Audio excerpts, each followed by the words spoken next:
साल 2013 के दंगे आपको और हमें अच्छे से याद है।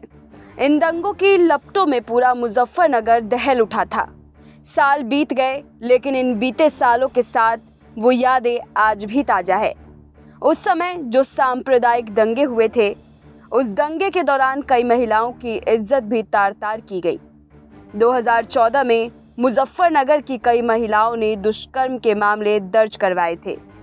सुप्रीम कोर्ट ने आदेश दिया था कि मामलों को फास्ट ट्रैक अदालतों में चलाया जाए और 2 महीने के भीतर पूरा किया जाए।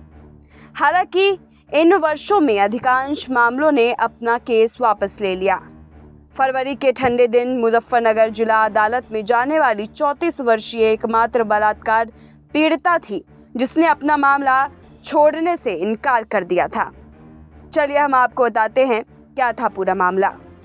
दरअसल 2013 में पश्चिमी उत्तर प्रदेश के मुजफ्फरनगर में फैले सांप्रदायिक दंगे के दौरान एक महिला भी वहां मौजूद थी, जिसे पीटा गया और उसके साथ हैवानों ने दुष्कर्म किया। यही नहीं, उसके 3 महीने के बेटे को बंधक बना लिया था। अगर उसने विरोध किया तो हमलावरों ने उसके बेटे को मार देने की धमकी दी। इसके बाद कोर्ट में जब महिला पेश हुई तो तब महिला ने कहा था कि वो उन तीनों लोगों को जानती है जिन्होंने उसके साथ दुष्कर्म किया।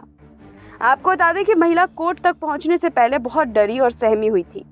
महिला को जैसे ही टैक्सी अदालत में ले गई, वो और उसका पति, जो मुस्लिम समुदाय से है, ये देखने के लिए उनके कंधे पर हाथ फेरते रहे कि क्या आरोपी उनका पीछा कर रहे हैं।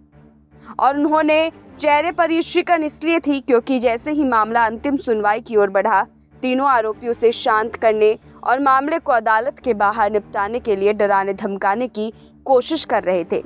लेकिन महिला अदालत का फैसला लेने के लिए दृढ़ थी। महिला का कहना था कि मैं जिस समय का इंतजार कर रही थी वो आखिरकार आ ही गया है।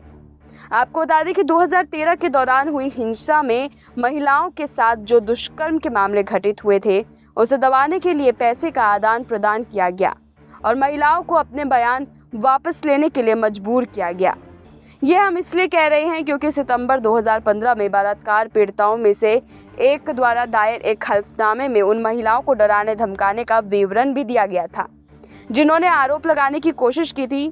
बहरहाल महिलाओं ने अपना केस वापस भी ले लिया, लेकिन उनमें एक महिला अडिग रही।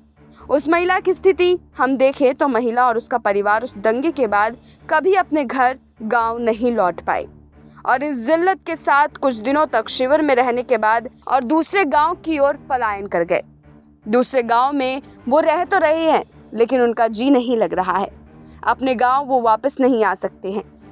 इस जिल्लत भरी जिंदगी को वो तार तार करने वाले अपने दुष्कर्म कर्मियों को देख रहे हैं अपनी आंखों के सामने और जल्द से जल्द 9 साल बाद भी न्याय की गुहार लेकर के अपने अडिग फैसले पर टिके हुए हैं।